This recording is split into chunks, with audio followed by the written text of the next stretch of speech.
Okay. Never know when it starts.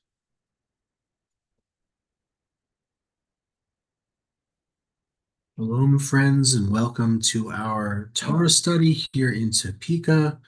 I'm going to share my screen so that we all have access to our text. Today we're going to be learning in 1 Kings, starting at chapter 5, as we learn a little bit more about Solomon after he has consolidated his rule. I guess we are a minute early still. Oh, no, not quite. Only 8 seconds early. We will start as we always do with our blessing for the study of Torah. Baruch atah Adonai Eloheinu melech haolam asher kitshanu b'mitzvotav v'tzivanu la'asok b'divrei Torah. If you say Amen, you get full credit for that bracha, and we can now start with our Torah. So, Solomon's rule extended over all the kingdoms from the Euphrates to the land of the Philistines and the boundary of Egypt.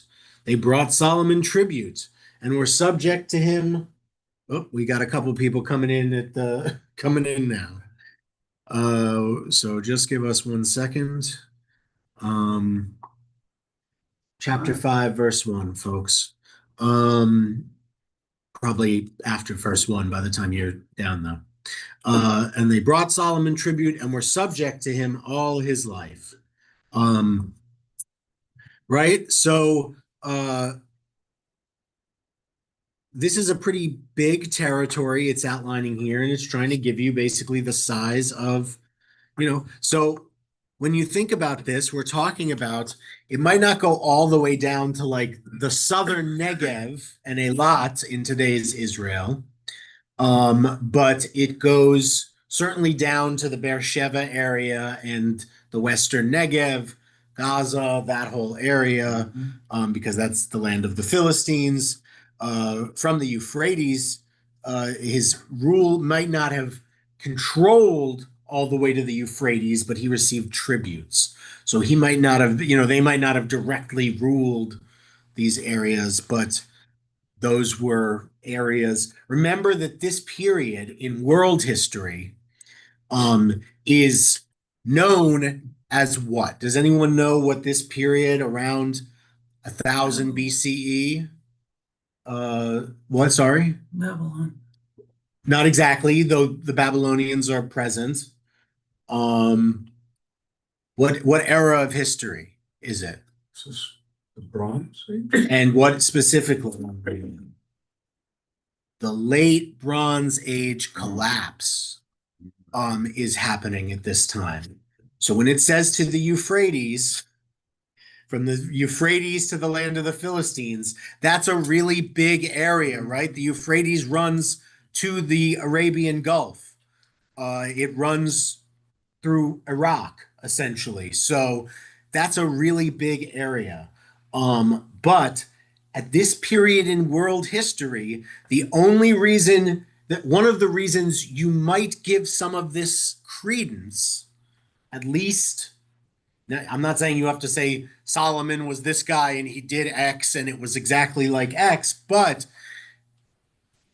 it's possible because so many of the major empires of the time had been devastated by both the sea peoples and maybe the introduction of new technology, that Egypt was not a player for the first time in a really, they would come back pretty soon and obviously cause a lot of trouble for us. The Babylonian Assyrian thing had fallen apart and not yet reconsolidated into the Neo-Assyrian Empire, where we'd eventually struggle with Nebuchadnezzar and those folks. We're not there yet. Those kingdoms have all fallen apart at this time, and so the ancient Near East, especially where Israel is in this crossroads, which was constantly fought over, when all these empires pull back because they're collapsing and having trouble, it leaves a lot of this kind of barren area in the middle of the ancient Near East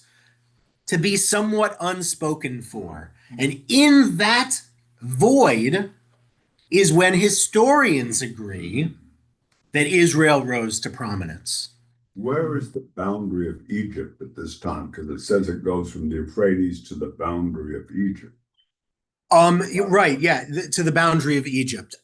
So the boundary of Egypt is essentially going to be just south of Philistia. So it's along the curve. Um, right. The boundary of Egypt is the Sinai, essentially. Oh, Um, at uh, the Philistines end, there's Egypt. yeah, you got to remember. Yeah, there were your desert dwelling tribes who were culturally expert at dwelling in the desert. These were small Mm. communities of Arabs, and that would do that generally. But at this time, there were not large numbers of um, people living in very arid desert areas. So the Sinai is still not populated largely today, but would be have been extremely sparsely uh, populated, if at all. So that's why it's like, is that the boundary? They don't have borders the way we do today because they don't need borders the way we do today. But such as it is. Um, okay, so we're now at verse 2. Um, Solomon's daily provisions consisted of 30 cores of semolina and 60 cores of regular flour.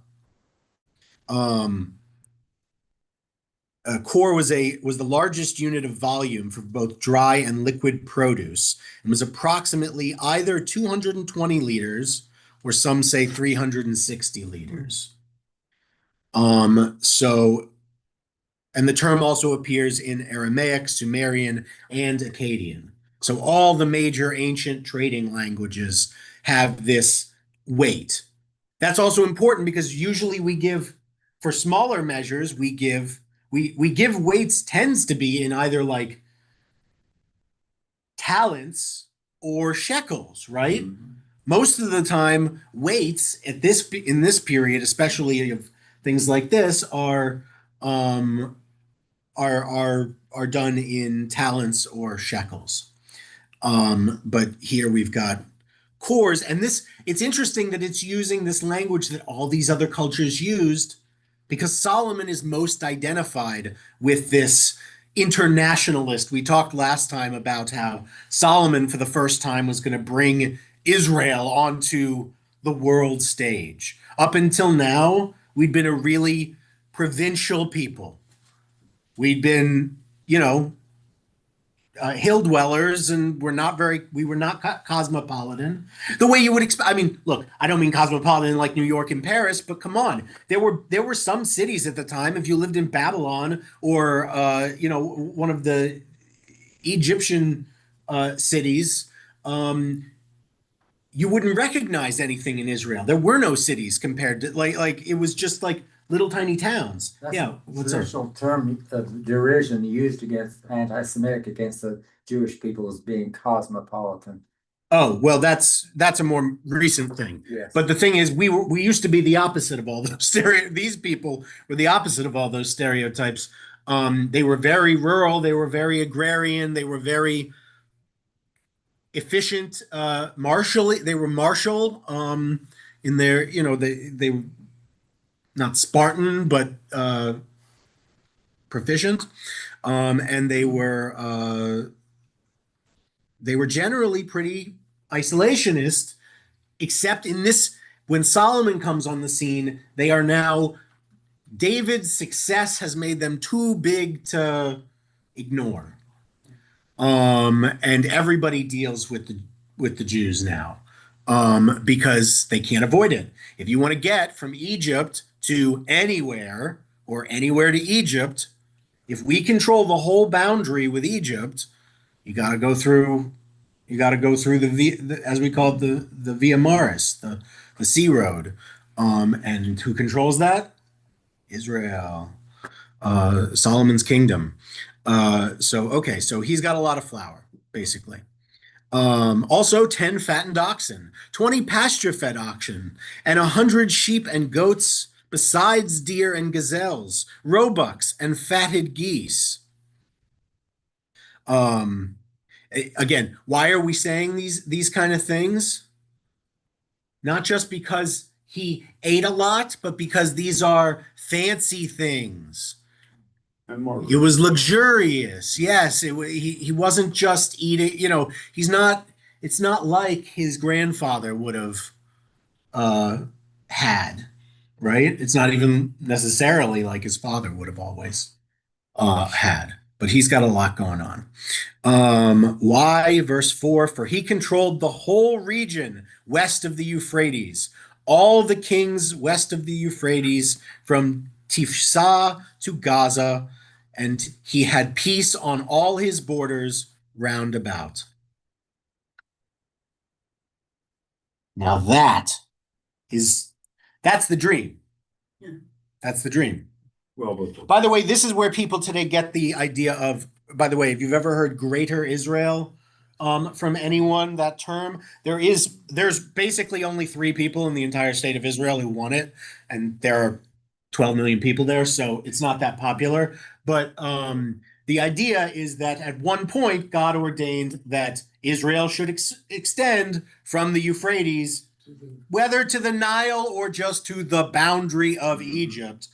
The idea is that at one point, the Jewish kingdom spanned this massive expanse across the Middle East. Now, again, whether he was actually king in these areas or they were vassal states of tribal lore, again, because of the ancient Bronze Age collapse, it's possible these areas were all ruled by like local lords and like warlord, like local fiefdoms and clans and stuff. And so it's possible they all paid tribute to Solomon because because he also facilitated trade and protect. He provided things. Just in passing, Rabbi, Yeah. You said only 3 people. Ben Gavir, Smotrich, and who's the third? Probably Orich Strock. Okay. But in any event, it's not going to happen. But okay, so he had peace on all his borders, and that is very cool.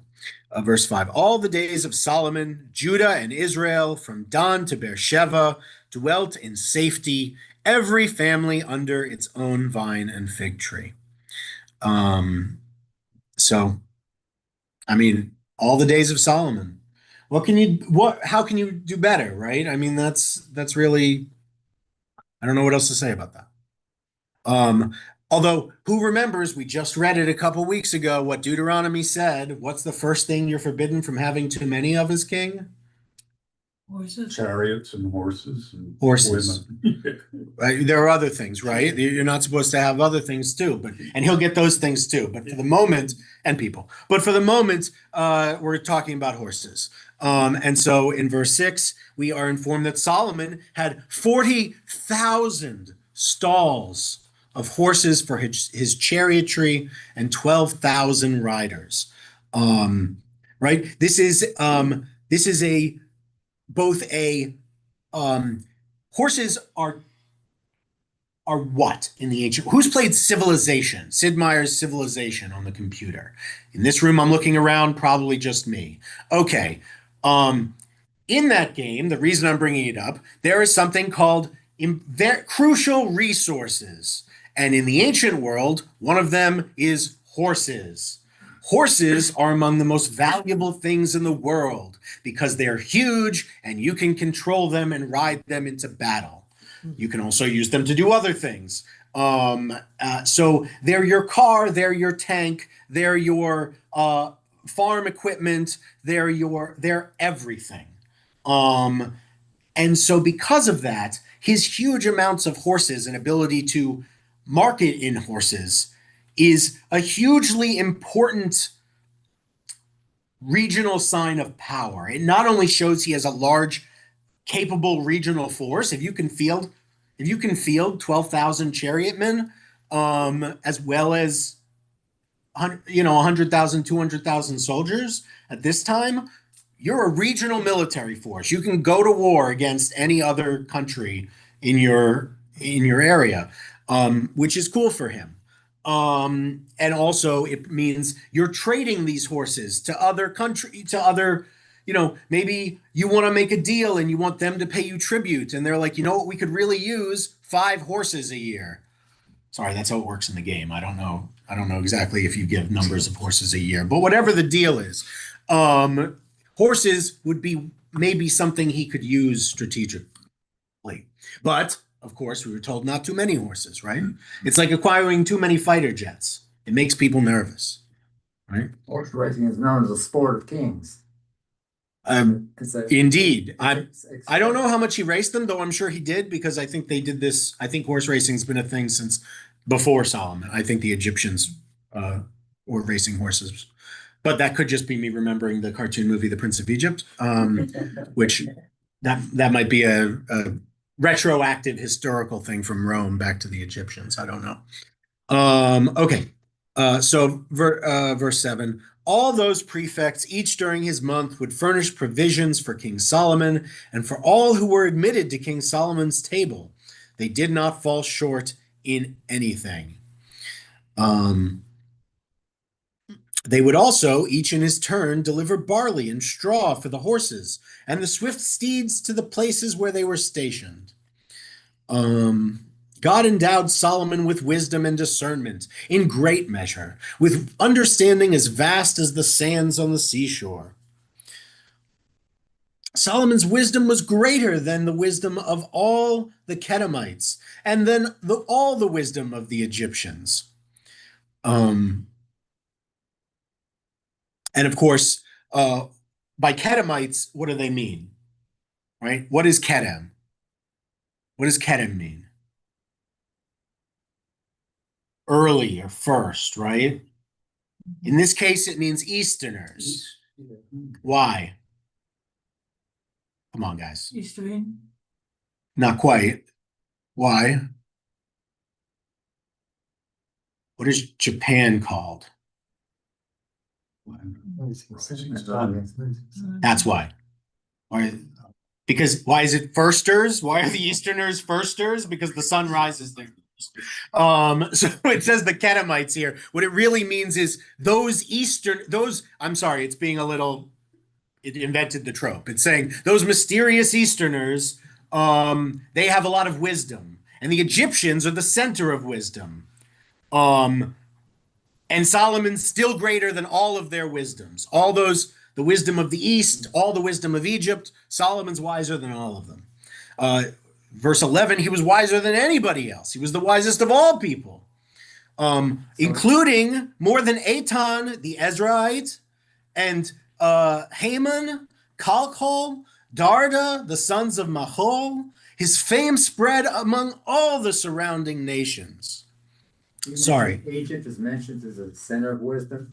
Egypt was the biggest and you got to remember that in 1000 BCE, Egypt, I mean, they don't know about China. So Egypt is the only real kingdom that has constantly existed for all of history, right? I mean, they're popping up. You got your Babylonians, you got your things that are popping up. But Egypt's really like Egypt's always been, Egypt's been there since we've been writing down stuff, right?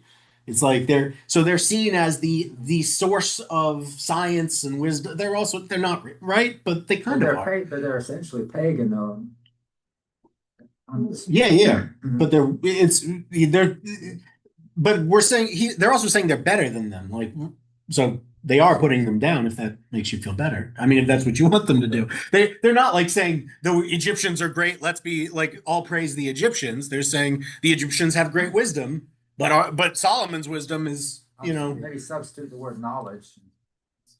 No, Chokhmah, it says, Chachmat kol b'nei Kedem umikol Chokhmat Mitzrayim. Chokhmah is wisdom. I mean, That's a pretty good translation. Yeah. Egypt was also a huge center of literature at the time when hardly any other kingdoms were literate in the same Writing, like, yeah. way. Like many other cultures at the time were more oral storytelling, and especially like, you know, if we're talking about Greece and the region and like Mhm. those peoples and things like that. So Egypt would have been considered, you know, they've got lots of books. Right, yeah, they're right. They write stuff down. They're basically one of the few peoples who do. And they are right. I think that line out of Daniel, many shall run to and fro, and knowledge shall increase. I'm disparaging the idea of knowledge being But what antithetical to spiritual values. Oh, I don't think knowledge is antithetical to spiritual values. But I have to disagree on that, I guess.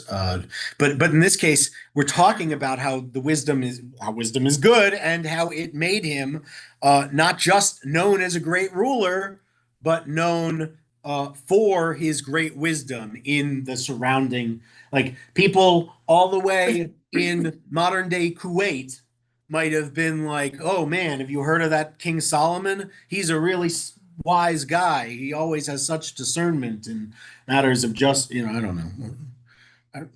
Maybe they would have. Could have been. I would have said, no, I'm just kidding. Yeah. What's up? Well, there's a book, King Solomon's Reign, and Okay. it was a book about a legend that Solomon could speak the language of the beasts. I don't. No, Okay. I don't know that one. that's not in the Old Testament. So that's not in the Bible. No, it's in the Midrash. Sure.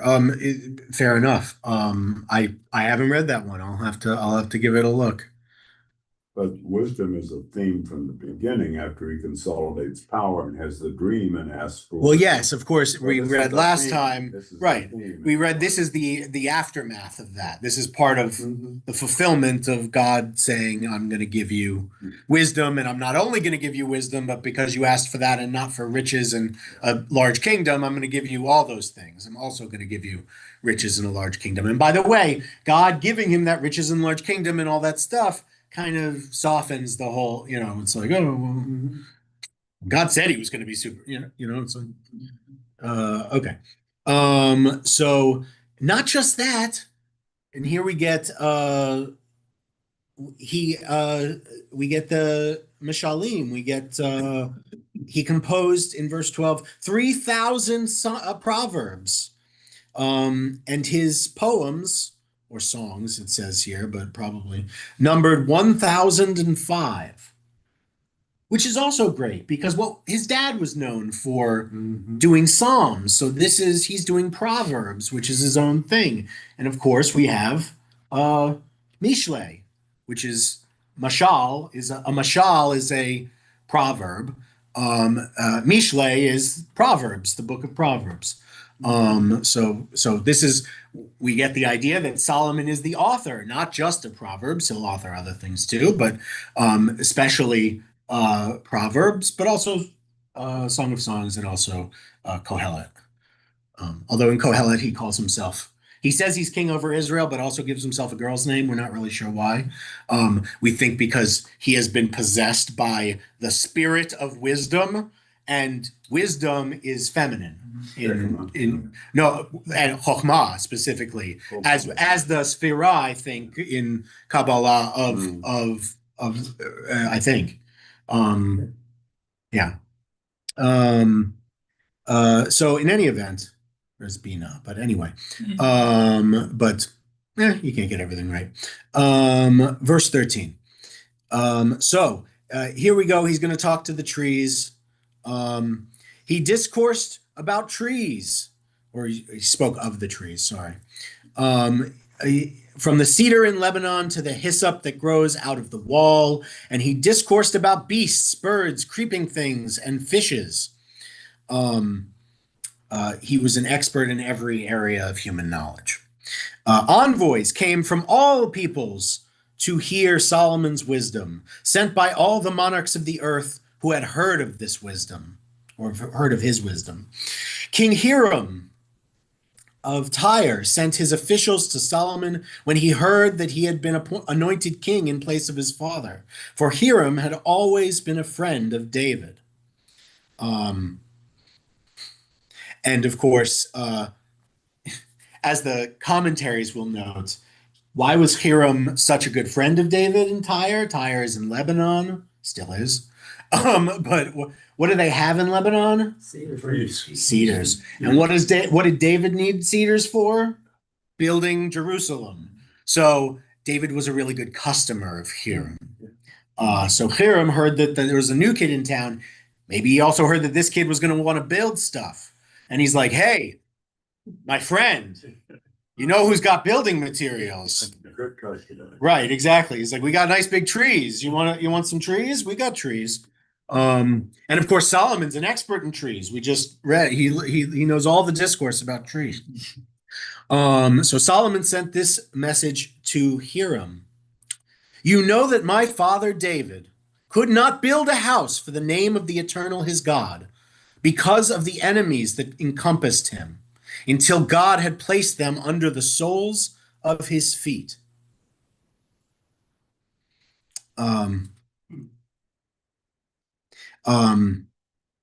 Which is that's it's interesting. But now the eternal my God has given me respite all around. There is no adversary and no mischance. By the way, I just want to say about that when he said he brings up why can't David build the house? He's got too much blood on his hands. Yeah. But here he's saying because he's at war all the time. Right. The reason he gives to an outsider has nothing to do with what God said anybody could do or when. Instead, it's a practical reason. It's my father was fighting wars all his life to give me this solid kingdom. Then he died, and now the kingdom is solid, and now we can build. As opposed to God told him he couldn't do it. It wasn't allowed, which we don't know the reason. Maybe he just knows it's the right thing to say. Maybe we don't talk to outsiders about what God said. I mean, that reason's not super given. Anyway, sorry. Verse 19.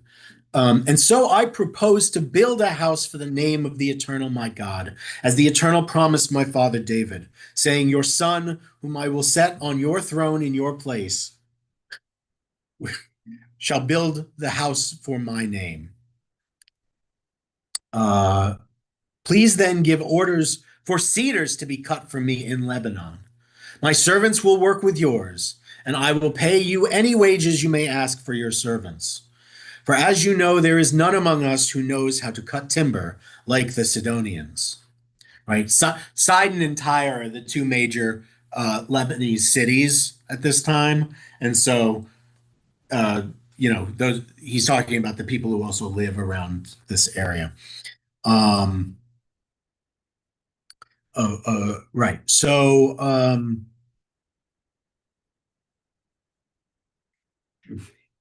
that's great. And it's also, hey, it's good business to say, right.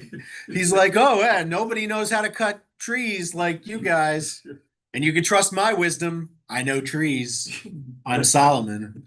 And so, yeah, it's one of those, it's a really nice, and he's going to do, hey, big order. I'm building a house of God. I need a bunch of big old trees. Verse 21, as you could expect, when Hiram heard Solomon's message, he was overjoyed. Yismach me'od. He was very, very happy. Praised be God this day, he said, for granting David a wise son to govern this great people. How nice.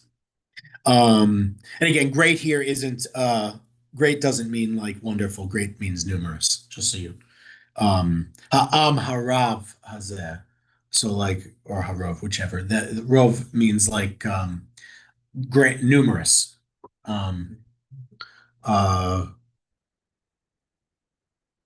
Nice to Solomon. He's being nice. So Hiram sent word to Solomon, I have your message. I will supply all the cedar and cypress logs you require. We like that cedar. We like that juniper wood. We like all that wood. We got to get all the wood. My servants will bring them down to the sea from the Lebanon, and at the sea I will make them into floats and deliver them to any place that you designate to me. There I shall break them up for you to carry away. You in turn will supply the food I require for my household. So this is just the contract, essentially. So Hiram kept Solomon provided with all the cedar and cypress wood he required. And Solomon delivered to Hiram 20,000 cores of wheat as provisions for his household and 20 cores of beaten oil. It's olive oil. Yeah. Although the Septuagint says 20,000 baths. So it was a lot. It was a lot of oil. Such was Solomon's annual payment to Hiram. So while this was going on, this is how much he paid every year. And again, in a collapse, food is a big deal, right? That's how Egypt, that's how we believe Egypt survived the great famine that came before was that Joseph preserved for them food so that when the collapse happened, when the famine came, they were able to survive. And so it's possible in this time that outside of Israel, there was also maybe not that much going on, and certainly would be helpful to pay like this. God had given Solomon wisdom, just as promised, verse 26. There was friendship between Hiram and Solomon, and the two of them made a treaty, right? They made a brit. They made a covenant. King Solomon imposed forced labor on all Israel, right? The levy came to 30,000 men. This was the first time this was a draft. The king drafted 30,000 dudes, but not for military service this time. Instead, as a construction army. Or in this, right now they're supply managers, but they would, it's a construction project. He sent them to the Lebanon in shifts of 10,000 a month. They would spend 1 month in the Lebanon and 2 months at home. Adoniram, great name, was in charge of the levy or the forced labor. Solomon also had 70,000 porters and 80,000 quarriers in the hills. Apart from Solomon's 3,300 officials who were in charge of the work and supervised the gangs doing the work. The king ordered huge blocks of choice stone to be quarried so that the foundations of the house might be laid with hewn stones. Solomon's masons, Hiram's masons, and those from Gebal shaped them. Thus the timber and the stones for building the house were made ready. So you have this forced labor, but it's for now this purpose of creating this temple.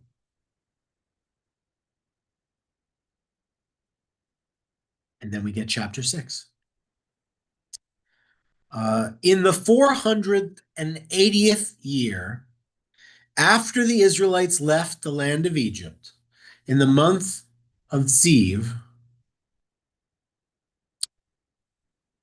what does it say here? Yeah, Ziv, okay. That is the second month in the 4th year of his reign over Israel, Solomon began to build Bait Adonai, the house of God. The house that Solomon built for God was 60 cubits long, 20 cubits wide, and 30 cubits high. So I don't actually know. Let me look up how much that is. Cubits. So 90 feet is 60 cubits. So again, this is not the world's hugest building. 60 cubits is 90 feet. So I think I remember a cubit is from your elbow to your Right. fingertips. So and it's 45 feet high. So this building is a little bit bigger than than Solomon's. Now Herod's temple, 1,000 years later, that'll be really big. We don't like Herod so much because he's Herod, but nobody likes Herod. He's just not a very likable guy. But his building projects are basically unmatched, and the temple was quite a feat. This temple, much, much smaller. Worth remembering. It's basically also like a box, like a rectangle. The idea was it would be a formalized structure similar to what the Mishkan was in the wilderness, similar to the dimensions of how the tent fits in the tent of, in the walled area. By the way, that's also how Herod's temple will be designed, with a rectangular building inside to one end of a rectangular courtyard.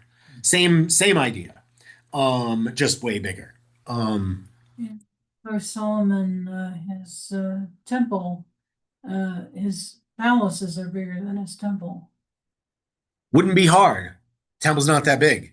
Mhm. House has got a house people have to live in, right? This, nobody lives in this. Can we pause for just Yeah. a moment to Yeah. talk about something that undergirds this? This suggests that there are historians who are writing how big the building is, Yeah. how many cores. Do we know of having a cadre of historians like that? The king would have had scribes and stuff. Absolutely not historic. Nobody would have called them historians. The king would have absolutely had scribes that recorded all of the things. It's also worth noting here, now that we're in the book of Kings, and we'll accelerate later in Second Kings when we get to, especially in divided kingdom times, there is theoretically a book out there called The Annals of the Kings of Israel and Judah. Although we don't have it. We don't. Also the book of Yasher. Well, We do have it. well, I don't know so much about that being for Well, real, but there are different books that we don't have that are mentioned in the Bible. there are certainly different books that we don't have that are mentioned in the Bible. For me, chief among them is this record that was essentially probably the scribal record, like all major kingdoms of the time had, and most of which, like all scribal records, were lost. And what we've remained with were monuments and certain things like that did survive. So in any event, so Solomon built this sized house. So it's only, again, it's 90 feet long, it's 45 feet high, it's 30 feet wide. It's not that big. This room is 30 feet wide, maybe not, probably not at the widest over there, but anyway, my point is this is not a large building. Verse 3, the portico in front of the great hall of the house was 20 cubits long along the width of the house. The house is the temple, by the way, and 10 cubits deep to the front of the temple. He made windows for the temple, recessed and latticed.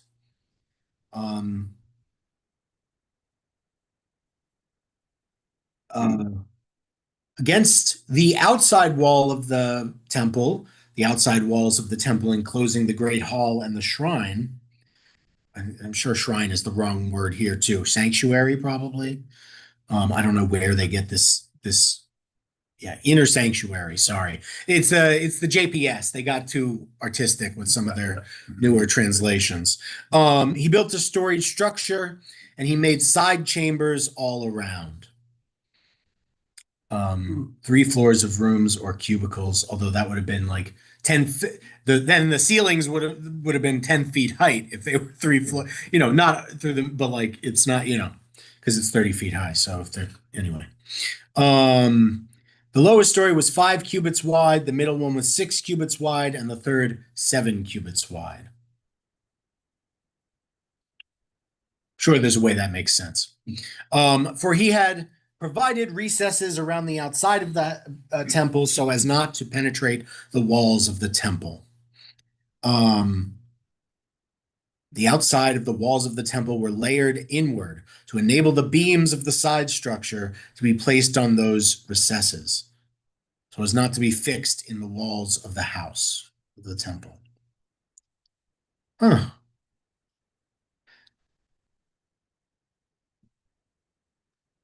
Very strange. When the temple was built, only finished stones cut at the quarry were used, so that no hammer or axe or any iron tool was heard in the temple while it was being built.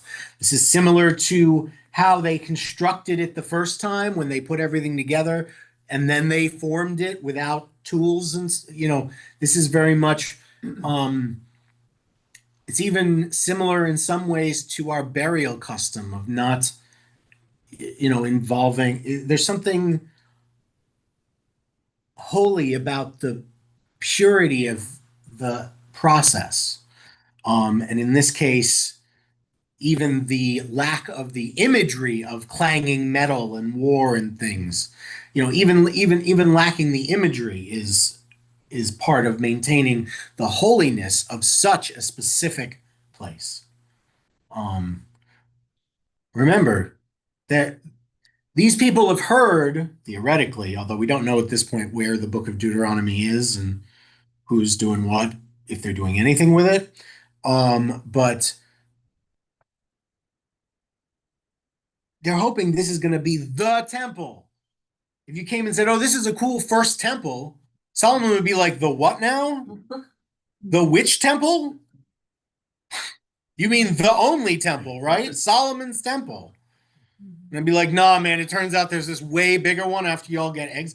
What? It's just like, maybe they remember Moses telling them, but most rabbis agree that at this point they don't think that they're going to get exiled. That wasn't only special people that could go inside the temple. Wasn't it considered? So only certain people could go to certain levels of the temple. And in the middle, the Holy of Holies, the central thing, only one person could go. Yeah. But that was a very small area and it was only used once a year. So works out. Okay. We're going to learn more about the temple. Verse 8, the entrance to the middle story of the side chambers was on the right side of the temple, and the winding stairs led up to the middle chambers, and from the middle chambers to the third story. So the stairs, there's an outside stairs and then an inside stairs, right? When he finished the building of the temple, he paneled the temple with beams and planks of cedar. Which is it's fun because I don't know if we use cedar these days, but probably not. Actually, we never use cedar because I don't think we like how it looks. Except in closets. Well, yeah, right, in closets and stuff, right? But imagine a synagogue, but we like to use a lot of wood. If you see modern synagogues built, a lot of wood, a lot of stone. This is why. Don't ask the people who built this place. I didn't talk to them. They didn't ask me. But all the synagogues you see built today, a lot of wood, a lot of stone. Probably not so much cedar. Again, probably expensive. Maybe not the look they're going for. Usually something nice, a walnut, an oak. Yeah. Sure, but they're using it for finishes, not for building materials these days. These days they build with composite materials. They don't build with wood, but they want to have nice finishes on the, And anyway, so he finished with cedar. Just so everyone knew that there was a lot of cedar in this place. They had no moths, I guess. Verse 10, he built the storage structure against the entire, why does it say storage structure? I don't know. Against, what did your translation say? He built, oh, okay. Okay, that's fine. Okay, that's fine. Nate bots me. Okay. Against the entire temple, each story 5 cubits high, so that it encased the temple with timbers of cedar. Then the word of God came to Solomon. With regard, this is again very interesting. why isn't this coming to him through the prophet? Very interesting. With regard, maybe we'll get backfill. With regard to this house you are building, with regard to the temple, if you follow my laws and observe my rules and faithfully keep my commandments, I will fulfill for you the promise that I gave to your father David. I will abide among the children of Israel, and I will never forsake my people Israel.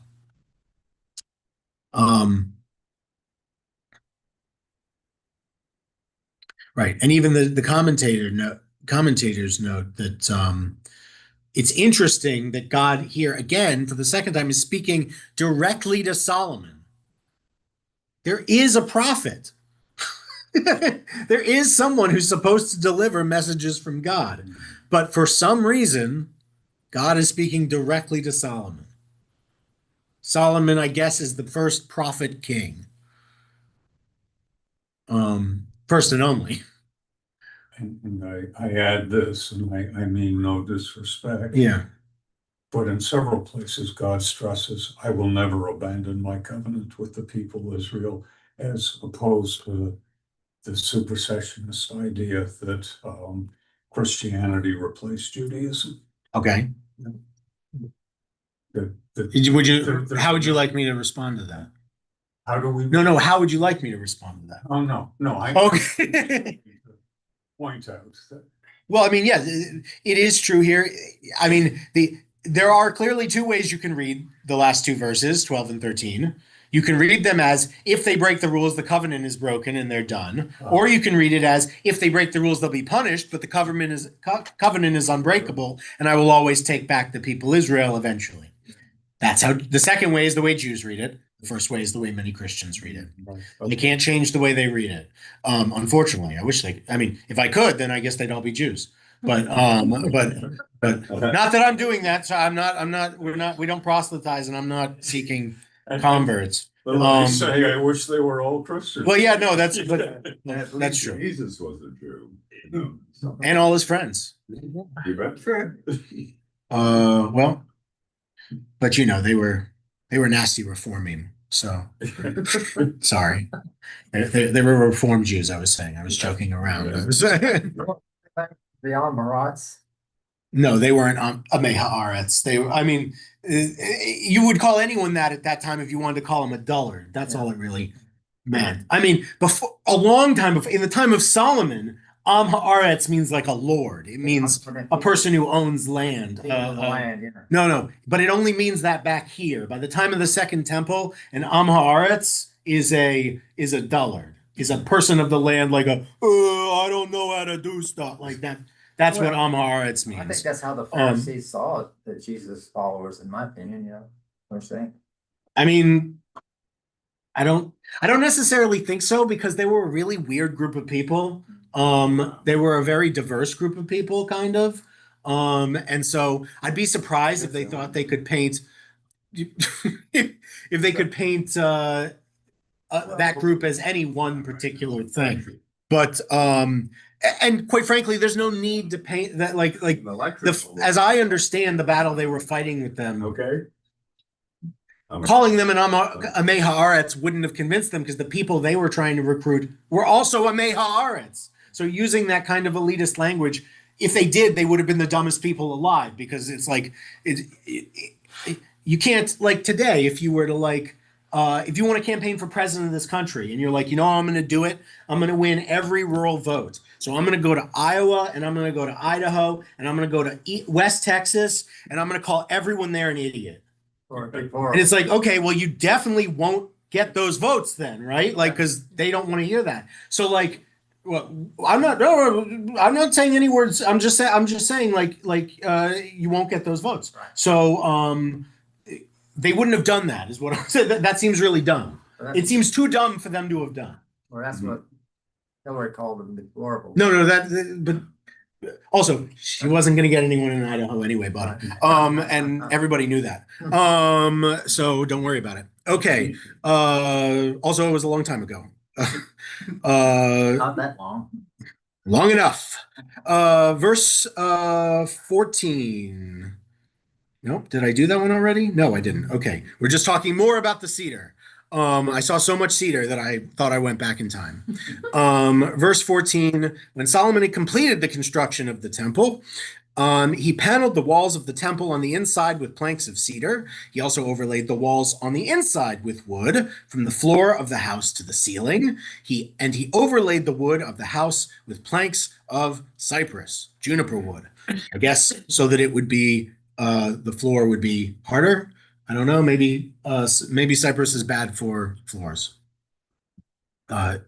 Maybe cedar is bad for floors. He picked cypress. Or maybe he liked the look. Maybe he put in a nice chevron pattern. I don't know. I don't think they had property brothers back in Solomon's time. 20 cubits from the rear of the temple, he built a partition of cedar planks from the wall to the floors, from the floor to the walls. He furnished its interior to serve as a shrine, as the Kodesh HaKodeshim, the Holy of Holies.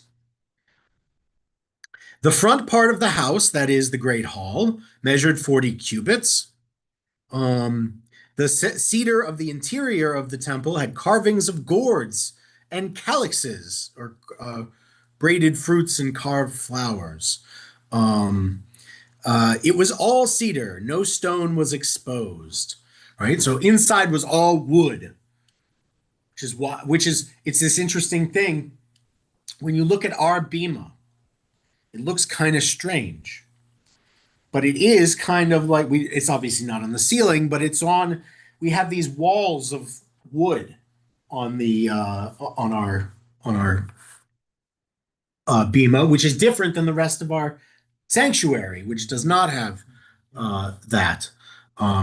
So perhaps I would have to go back and read our book, probably, or do something I'm not allowed, like commune with spirits, to figure out why it was done that way. But I can imagine that it was done that way, maybe intentionally.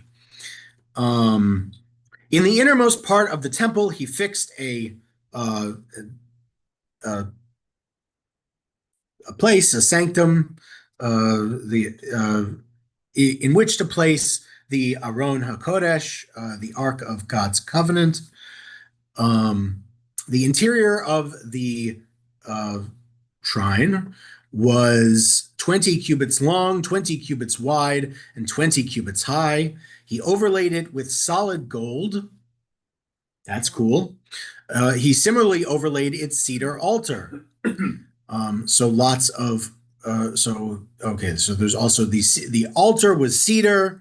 The shrine, the thing also was covered in gold. Sure, it was beautiful. Solomon overlaid the interior of the house with solid gold, and he inserted gold chains into the door of the inner sanctum. He overlaid that door with gold, so that the entire house was overlaid with gold. He even overlaid with gold the entire altar of the shrine, and so the entire house was completed. Now, where they sacrificed, did they overlay that with gold too? Because it's an outer courtyard, but it's still part of the temple.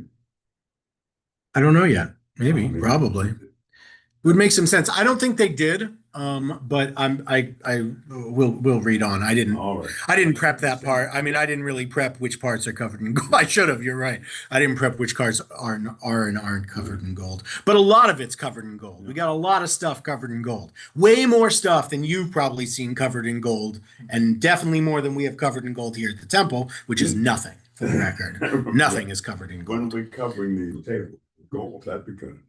The second you give me the donation, I will use it for something else, because the amount it would cost to cover these tables in gold, I could build 2 amphitheaters outside, and I'd rather have one. So that's what I would do. Anyway, that's right. If you want to give me 10 grand, I'll build an amphitheater. Just a thought. Okay. In the shrine, he made 2 cherubim, which are not fun little cute baby floating angels, but are instead wicked huge monsters, which are fun. And they are huge. They're 10 cubits in height. Well, they're not huge, but they're like 5 feet tall. That's pretty cool. For this time, that's pretty big. One had a wing measuring 5 cubits and another wing measuring 5 cubits, so that the spread from wingtip to wingtip was 10 cubits. And the wing spread of the other cherub was also, unsurprisingly, 10 cubits. The two cherubim had the same measurements and proportions, which you could have said once. It took six lines to say they were the same. Thanks, guys. The height of the one cherub, you already said they were the same. The height of the one cherub was 10 cubits, and so was that of the other cherub, just in case you thought maybe when I said they were the same, I lied to you. He placed the cherubim inside the inner chamber, because they what? They guard the ark, right? Since the wings of the cherubim were extended, a wing of the one touched one wall and a wing of the other touched the other wall, while their wings in the center of the chamber touched each other. So they totally spanned the thing. He overlaid the cherubim with gold because I'm Solomon and I got plenty. All over the walls, and we're going to need a lot to give away later. This is this amount of gold is a hint that will come up later. So when you ask, good God, how could they have paid that much tribute? Just remember how much gold they put inside this place. And silver, we'll get to that.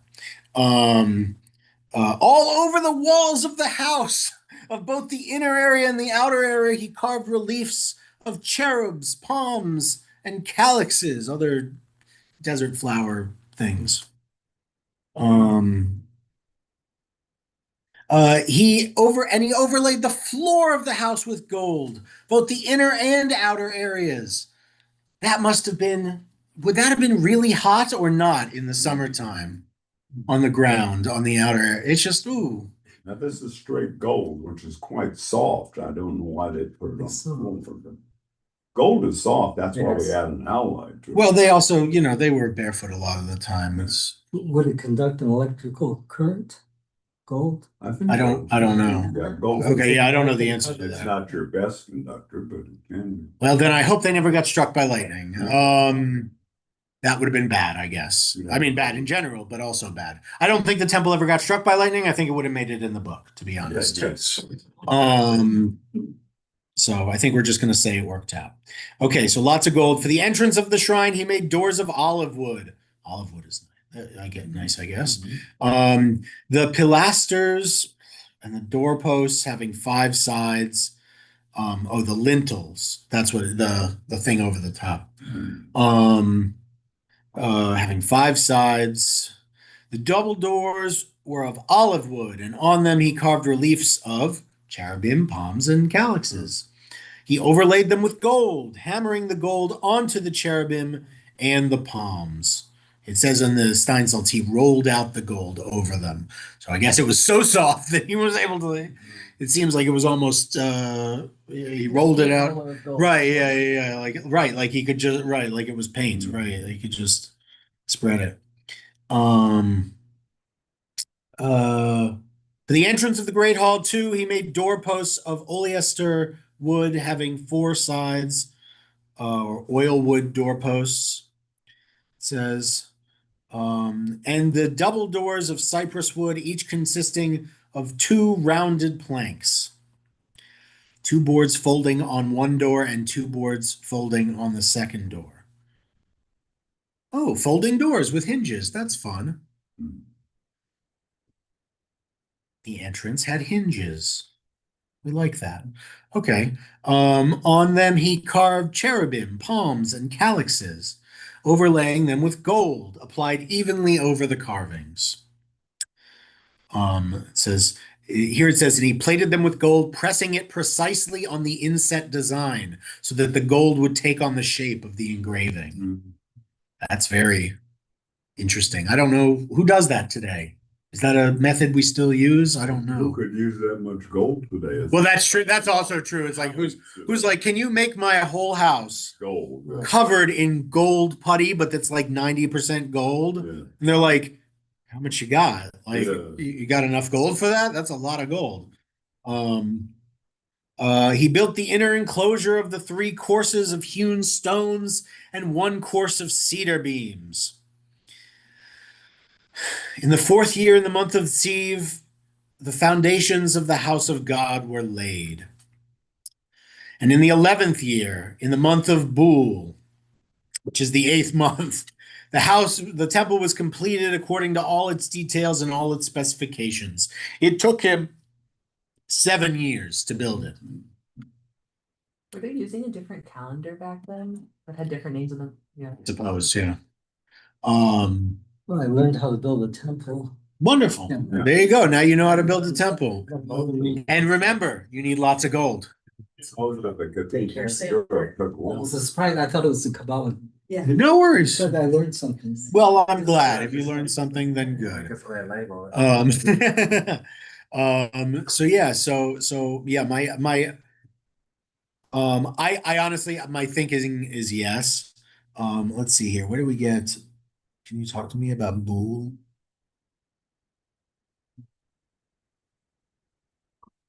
Okay, so Mar Cheshvan. Today we call it Mar Cheshvan. I wonder when our current calendar was standardized. Say, did you look up the Ring of Solomon by Conrad Lorenz? At some point, I've never heard of it. But I'm happy to look it up at some point. But okay, so does anyone have anything to say about the temple? It's pretty like with the building of the Mishkan, there's very much this is what it was, and this is although not quite so much how much. Again, with gold, he doesn't say how much he uses. It doesn't say it took here, it doesn't say how much it took for gold, but we might get to it because we're not done totally, yeah. A very personal aside, I want to talk about the fact that they carve. Oh yeah. Okay, my passion in retirement is carving, and I was dumbstruck years ago when somebody called to my attention, "Thou shalt make no likeness of anything that is on the earth, above the earth or below it." That what I was doing might be sacrilegious, and I remember speaking with Debbie about that, and Debbie's response struck me too. She kind of said, "No, it's okay. You can do your carvings, but don't do a carving of a human being because a human might be taken to be a representation of God, an idol." Yeah. Sure. So it depends how strictly you take that and quite frankly, idolatry in general. So if you wanted to be very, very machmir, it would be best if you carve natural things, nothing living. But you can make calices and things. Well, calices are plants and palms are plants. Yeah, but no, hold on. Not according to God. Sorry. God isn't the earth mother. God doesn't think everything that's alive has a ruach hachayim, has a spirit. Plants are alive in that they're biological things that are alive, but they're not like, I am a plant, I have a soul. Like, it's not, none of that. There's none of that. We don't have that. So for us, thank you for coming. I assume you're leaving, you're picking stuff up, but thank you.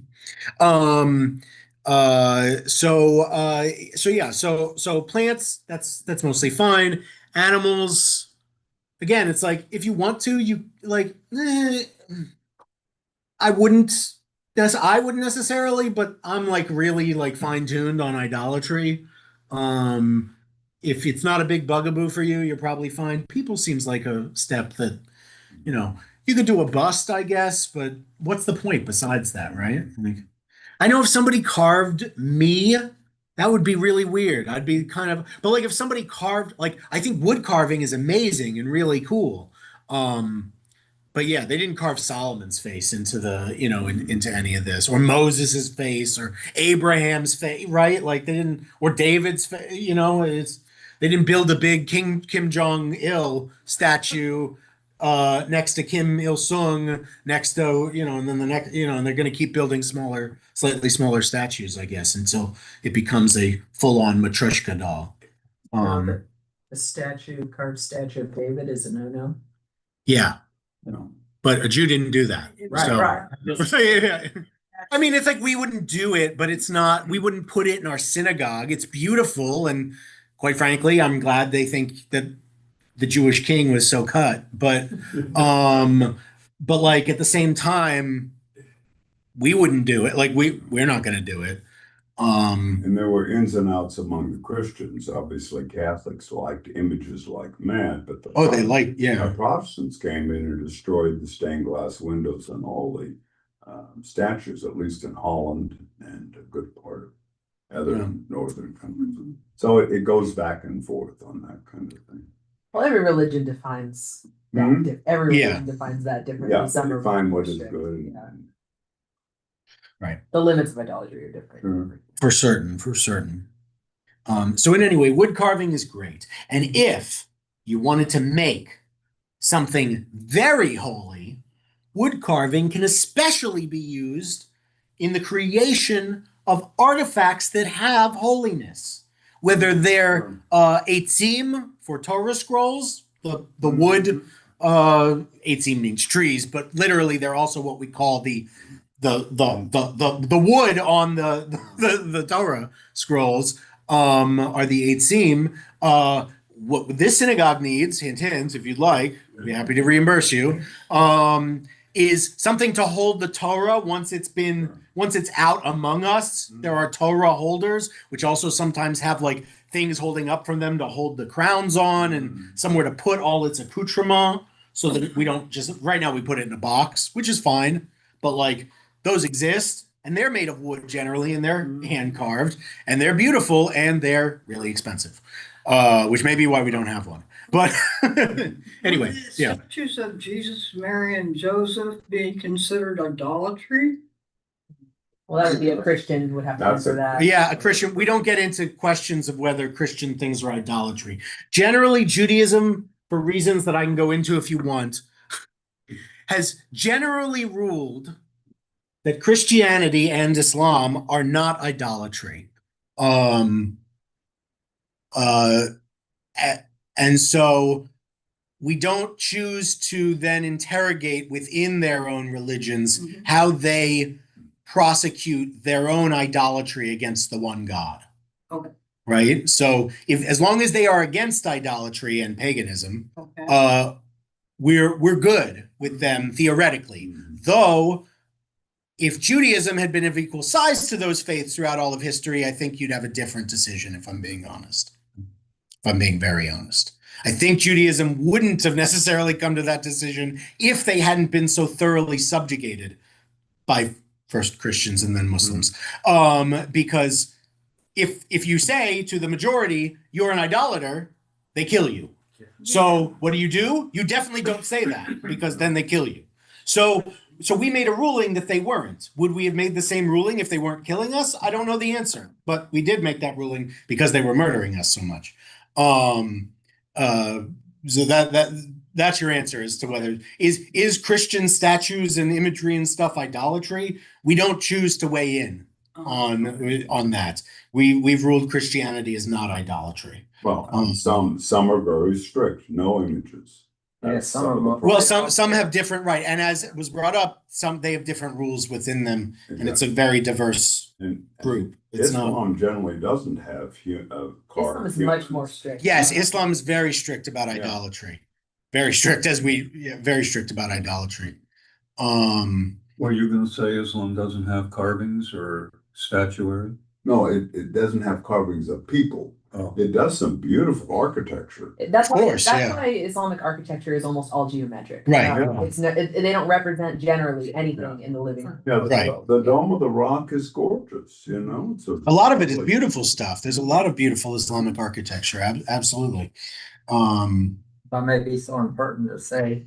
That's why Jews and Muslims don't get they're very, very alike in their basic philosophy, in my there's a great it would need to be a great, huge, and I don't know how exactly you could make it diagram correctly, but there are things we share and things we're very apart on with each of those faiths.